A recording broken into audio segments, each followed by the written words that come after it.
So first of all, we're going to jump in. And I thought, even we only added this bit of the presentation in last night. And I was thinking it's ridiculous that we would not show such a visual product and kind of show an example.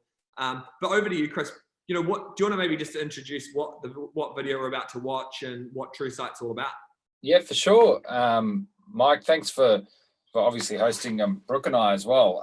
Definitely TrueSite's something that we started almost 3 years ago. So it's focused on, as you can see, off the plan rendering for sales, and it really has a predominant focus on the virtual walkthrough. And I think we'll get to later in the presentation how TrueSite impacts the entire project marketing and property development sales process. So this project in particular is based in, it's still quite confidential, but we thought it would really engage the viewers given the fidelity and the quality of the walkthrough.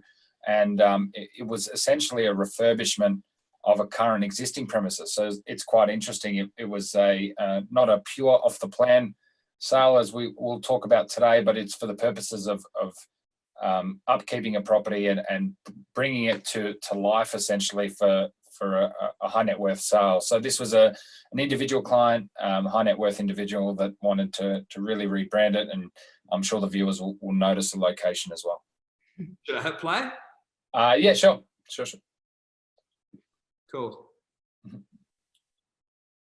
And I guess what we're going to see is the natural movement. This is a recorded version of the walkthrough, as you could tell, and it has different outputs based on what the client wants. So, and I think Brooke will get into that later around the immersive types of experiences we can have.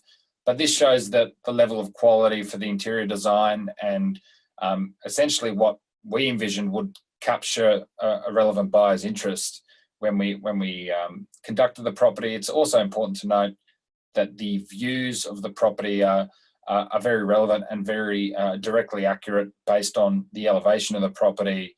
So a common concern we found with other projects was, can we replicate a spherical view of what we're looking through, whether we're looking on level 3 or level 30?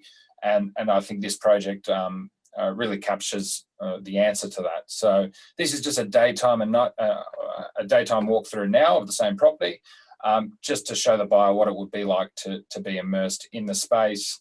And it was quite an awesome project, actually done about 6 months ago. So it was it's not our latest work, but it's definitely, I guess, a highlight of some of the more quality projects and developers now moving into this space to really capture a buyer's interest. So I remember when we originally spoke about whether there's an opportunity to kind of cross-pollinate what you're doing at TrueSite and what we're doing at Urban. One of the questions I had was around, what kind of files does the developer need to have to be able to produce something like this? Yeah, and I think the short answer is most of the developers have the files on hand. So we do nothing too different in the sense that we work off architectural plans. Some developers have different types of 3D models, Revit files as they're commonly known as. And that essentially allows us to do it in a more cost competitive way. But we can start from the very basics of working off concept schemes all the way through to actually having 3D architectural files, which enable us to gamify the development, which is what we did there. Yeah, and so with this, you've obviously got, this is a web-based experience, is that right? So Correct. Because I think that's a key distinction, because we're going to go into what Brooke does, which is slightly different, but so this can be viewed on any kind of website, is that right? Web, smartphone, so it's really about trying to take the buyer through to that experience, and I think it really turns on what the actual vendor in this case wanted. So we didn't want an immersive experience, we wanted to pitch this offshore, which is what we're doing, and this was the way to communicate.